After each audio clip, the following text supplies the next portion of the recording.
Welcome to the Lazy Girl's Guide to Podcasting. If you want effective and actionable tips to simplify the overwhelm of launching and managing your podcast, then this is the podcast for you. I'm your host, Verity Songon, podcast manager, launch strategist, and host of a Top 100 podcast. I'm really excited to have you here, so without further ado, let's dive into the episode. Hello there, and welcome back, everybody, to another episode of The Lazy Girl's Guide to Podcasting. And I just want to take the time to just say thank you to everybody who has turned up to listen to this episode. If you have listened to episodes previously, welcome back. If you are new to the podcast, then welcome, and I'm glad to have you here. It's really, really exciting that we are going to spend the next 10 minutes of this episode with each other.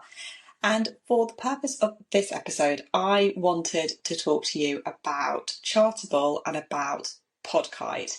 And I wanted to name this episode the One Link to Rule Them All, but then I thought that was a really bad play on Lord of the Rings, obviously the One Ring to Rule Them All. And as I'm not really a Lord of the Rings fan, no one will come at me for that, but because I'm not really much of a Lord of the Rings fan, it seemed a bit ironic. But you know what? I think I probably am going to end up calling this episode One Link to Rule Them All.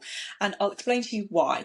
Now, what I often find when I'm on social media and people are promoting their podcasts, so often people will give you the link to Apple Podcasts, to Spotify, to, I would say Stitcher, but actually Stitcher has released, I'm using the last week to say that they are not doing their platform anymore in its current format. But you get my point. People tend to post a link to the podcast directory that they like best. But as a consumer, as a podcast consumer, that's actually quite frustrating. For example, I listen to my podcasts on Apple Podcasts. It is just the place that I prefer to listen to my podcasts.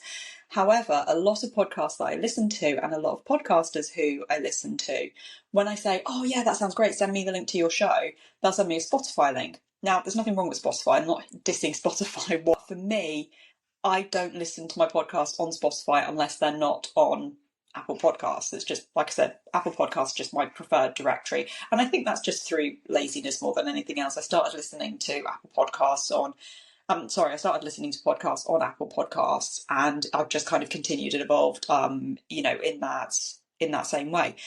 So when people then send me links to other podcast directories, I'm all of a sudden like, whoa, I don't really know what to do, and maybe I don't have the app for that directory, and maybe when I then want to listen to the next episode, I'm there actually trying to remember which directory I have to go to, which I've already subscribed to that particular podcast. But this is where I love something like, or a platform like Chartable or Podkite. Now, I say Chartable or Podkite. I'm going to explain what they're actually about in a second. But before I do, I really want to emphasize that you don't have to use both. They both do essentially the same thing. I did not realise this right at the beginning, ended up signing up to both, and that was you really don't need to, because as I said, they are one and the same thing. Now, essentially, what Chartable and Podkite do is when you sign up, when you create your account, you claim your podcast. So you're saying to them, this is my podcast, and they verify that it is actually yours. You're not just, taking somebody else's. And then what that platform does is it is able to rank you. No, it's not. It is able to tell you where you sit in different podcast charts globally. And when I say different podcast charts, I mean it grabs all of the data, so it will tell you where you're charting, where you're not charting, when you've charted, which podcast category you've charted in, and what have you. And you can really break down some really interesting analytics. And what it does is it saves you going into Apple Connect, going into Spotify, going into Pandora, going into iHeartRadio, wherever your analytics are. It saves you going into all of those different ones, and it tells you just straight from the off where you are charting. Now, for some people, that's just not going to bother you, because either, your goals are not around getting in the Apple or getting in the podcast charts, or your goals are not around, chart positions or what have you. And if that's the case, then that's absolutely fine. But for me, particularly with the Confident CEO podcast, I really, really like to be able to see where I'm sitting in the charts. The reason is because to me, the higher I sit in the charts, then hopefully the more people that I am reaching. And I just find it really interesting from a marketing point of view. So for example, this podcast, the Lazy Girl's Guide to Podcasting, I know that this podcast is sat in the Apple Podcast charts in the how-to category in Japan in the top 25, which I think is really cool. So thank you to all of the lovely listeners in Japan that have listened in, who have charted us so highly.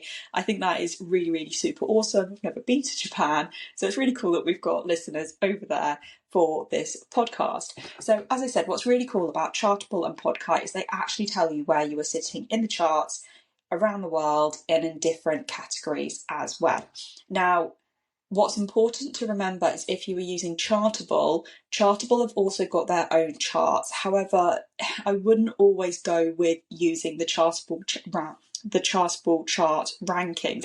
And the reason is because you have to be signed up to Chartable in order to rank in the Chartable charts. So you could have a podcast which is number one on Apple Podcasts. However, if it's not registered with Chartable, it won't appear in the Chartable charts. So I tend to, on my Chartable, I just ignore the Chartable charts and I just look at the Apple Podcast charts. Those are the ones that I'm personally interested in. But you can look at different, different charts around the world using Chartable or Podkite. Personally, I prefer Chartable from the user interface point of view. However, I find the emails, and this is really, really superficial, but I find the emails that Podkite send me weekly are more aesthetically pleasing and they are nicer to screenshot to put onto like Instagram or whatever. But like I said, that's quite superficial, and I really want to stress as well, like I said, you don't need both Chartable and Podkite because they do one and the same thing. Now, the other thing that I want to really talk about with Chartable and Podkite is this one link to rule them all. And that links back to what I was saying a few minutes ago at the beginning of the episode, all about when somebody says, here's the link to my podcast, they give you any directory link that they, so they might give you their Spotify link, they might give you your Apple Podcast link, they might give you their Deezer link, I don't know, I can't think of any others at the moment, their Google Podcast link. Now, the great thing about having either a Chartable or a Podkite link is you just give that link out when people request the link for your show. And then when the person clicks on that link, they will automatically be taken to their preferred podcast player or preferred podcast directory, which I just think is so, so cool. I love that. And you can play around with it a little bit. So for example, my Chartable link is set up for the Lazy Girl's Guide to Podcasting. So if you are on an Apple device and that Apple device recognises that you usually use Apple Podcasts, for example, as your podcast directory, then if somebody clicks on that link, they are using an iPhone, an Apple device, they will automatically be taken to the Lazy Girl's Guide to Podcasting on Apple Podcasts.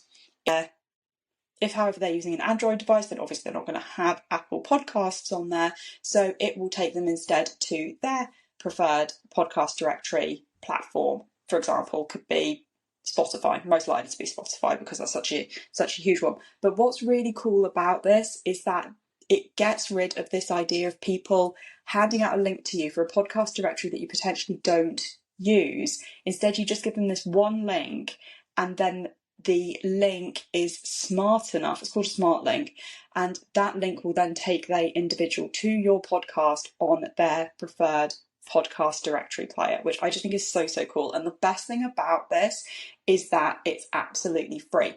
You can pay, there are paid for versions of Chartable and for Podkite as well, but to get the chart rankings and to get the smart links, it's absolutely free. The reason I'm pushing this is because I think it is so, so useful. I'm not an affiliate of Chartable, I'm not an affiliate of Podkite. I get absolutely no money whatsoever through promoting them on this episode. I'm just telling you because I think that it is such a fab tool to be able to just give somebody one link as opposed to, oh, here it is on Spotify, here it is on Google Podcast, here it is on Alexa, whatever. Honestly, it is game changing, absolutely game changing. So I'm going to put the links for both Chartable and Podkite in the description box in the episode show notes for this particular episode, so do check that out. And I would love to know whether or not you're already using Chartable or Podkite or an alternative. How do you find it? Make sure you connect with me over on Twitter or over on Instagram at Verity Song. On Twitter I'm most active on at the moment, particularly for the podcasting community, so do come and join me over there. But otherwise, I would love to hear from you. Let me know what you think of Chartable and Podkite. Are you already using their smart links? Do you find it a great resource for your podcast? And if not, I'd love to know that as well. So I hope you found this episode as ever, and I will see you next time. Thank you for tuning in to another episode of the Lazy Girl's Guide to Podcasting. If you loved this episode, I think you'll love being on my email newsletter list, where I send out weekly podcasting tips to help you create, host and grow a podcast that you love. To join, go to veritysongcon.com/newsletter or hit the link in the show notes. Until next time, happy podcasting.